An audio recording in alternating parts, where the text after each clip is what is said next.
தற்போது கிடைத்துள்ள அண்மை செய்தி.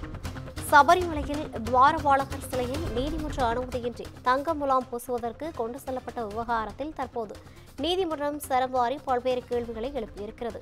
லஞ்ச ஒழிப்புத்துறை விரிவான விசாரணை மேற்கொண்டு 3 வாரத்திற்குள் அறிக்கை தாக்கல் செய்ய வேண்டும் என்று கேரள உயர்நீதிமன்றம் உத்தரவு பிறப்பித்திருக்கிறது. இது குறித்தான கூடுதல் விவரங்களோடு இணைகிறார் நமது செய்தியாளர் ஹேமலதா. வணக்கம் ஹேமலதா, கூடுதல் விவரங்களை வழங்கலாம். வணக்கம் ரவீனா.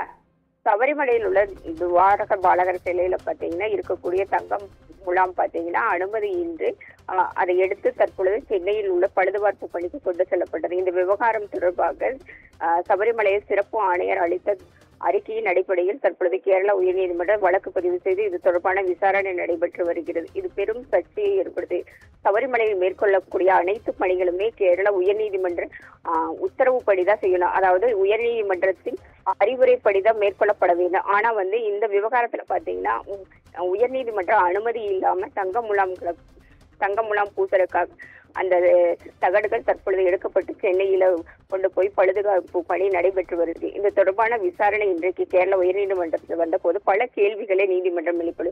அதாவது 2019ஆம் ஆண்டு தங்க முலாம் பழுதுபார்ப்பு பணிக்காக எடுத்து செல்லும் போது பாத்தீங்கன்னா 42 கிலோ தங்கம் காணப்பட்ட நிலையில அது திருப்பி கொண்டு வரப்படும் போது பாத்தீங்கன்னா 4 கிலோ தங்க முலாம் எடை குறைவாக காணப்பட்டது அப்படின்னு சொல்லி தற்பொழுது கேள்வி எழுப்பியிருக்கு. சன்னிதானத்துல சிலையில் இருக்கக்கூடிய அந்த தங்கம் எப்படி எடை குறையும், இது என்ன பெட்ரோலா எடை குறைய வாய்ப்பு இருக்குன்னு சொல்ல முடியும் அப்படின்னு சொல்லி கேள்விகள் இருக்கு.